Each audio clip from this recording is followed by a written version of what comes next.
Estamos recém em outubro de 2019, mas a turma já quer que eu faça um vídeo com perspectivas para 2020.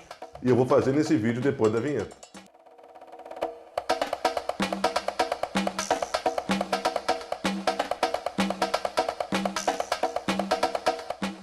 E aí, pessoal, eu interrompi essa semaninha que eu tirei para descansar para falar a respeito dessa situação que já alguns ouvintes, alguns internautas vêm me perguntando, de perspectivas para a próxima temporada. Eu vou falar disso nesse vídeo, eu só peço que você que está acompanhando no YouTube não esqueça de se inscrever no canal, ativar o sininho de notificação e deixar o seu like. A turma que acompanha nas demais redes sociais, curta e compartilhe o vídeo. Bom, o seguinte, o Juventude e o Caxias têm uma situação que ela é preponderante nessa análise de perspectivas para 2020, que é a questão política. O Juventude parte para definição se o presidente Walter Dalzotto Júnior vai ter condição de permanecer, uma questão legal em virtude do Profut, que não prevê a reeleição, mas Valtinho permanecendo, o Juventude tem amplas condições de fazer um bom 2020, se reorganizou, está com dinheiro em caixa, tem algumas situações de mercado com parcerias sendo trabalhadas com clubes e também a busca por grandes patrocinadores, sim. Então o Juventude, dentro desse período de organização, ele pode, ano que vem, tendo muito mais dinheiro fixo do que 2020, do que 2019. 2019 entrou muito dinheiro com a questão da Copa do Brasil, mas não era uma verba que o Juventude podia planejar desde o início da temporada, pois foi entrando numa fase, entrando numa outra fase, engordando os cofres do Juventude. Então, para 2020, tem essa condição bem melhor. Tem em relação aos anos, ao ano passado principalmente, a 2018, quando jogou a Série B, uma condição de ter uma pré-temporada melhor. O clube que chega no primeiro ano de Série B, ele vem de um calendário de Série C que termina mais cedo, isto é, tem tempo de dar férias aos jogadores, de iniciar cedo a pré-temporada e fazer um bom campeonato estadual e depois, logicamente, melhorando o seu elenco para a disputa da competição nacional. Então eu tenho, sim, uma boa expectativa em relação ao 2020 do Juventude.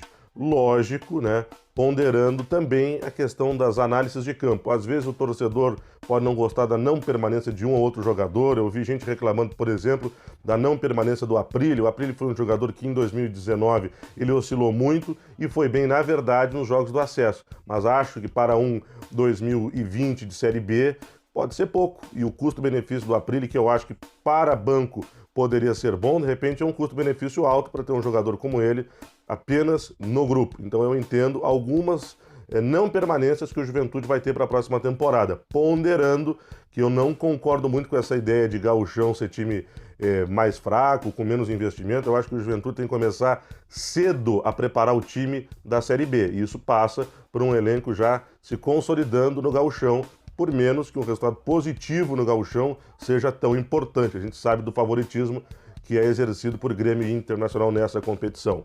Ponto. Mas, para mim, hoje, nesse início de outubro, o Juventude tem uma boa perspectiva para o próximo ano. Ali, quando começar 2020, eu vou fazer um novo vídeo, aí já com dados do Juventude, assim como farei do Caxias, tendo uma perspectiva mais clara. O Caxias tem um desenho político mais favorável, não deve ter oposição, sendo assim, Paulo César Santos provavelmente vai ser confirmado como presidente, já tem seus vices, já tem o executivo de futebol, que é o Ademir Bertolio, anunciado para a próxima temporada. Eu acho que isso é muito bom. É bom que o Caxias tenha uma visão mais profissional do futebol, embora, eu já falei em outros momentos, até na Rádio Caxias, que eu tenho uma desconfiança em relação aos trabalhos recentes do Ademir no Veranópolis. O VEC caiu nessa temporada. Eu não posso resumir a trajetória do Ademir a este ano, que foi muito ruim no Veranópolis. É, sim, um ganho para o Caxias ter um pensador profissional no futebol, para que alguns jogadores que, de repente, estão tendo alguns contratos estendidos, né, no Caxias, como foi o caso do Jean, o caso do atacante João Paulo, para que isso não aconteça. Alguém pensando profissionalmente tem a condição de ver que esses jogadores não têm muito a colaborar a longo prazo no Caxias e nem têm tido temporadas recentes tão boas assim.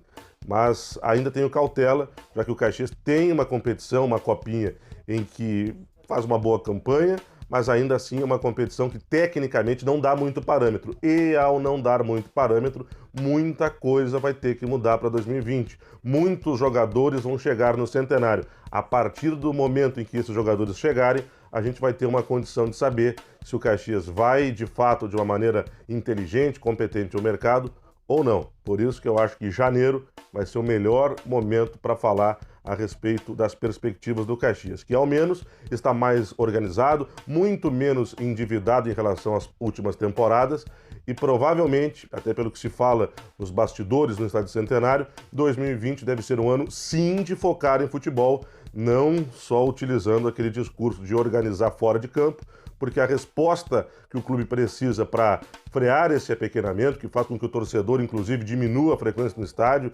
seja, de fato, o resultado de campo. Este resultado de campo é que vai pavimentar o Caxias para a sequência e, logicamente, resgatar o orgulho do torcedor grená, que quer, que precisa e que tem o direito, sim, de ver o seu time conquistar um acesso nacional.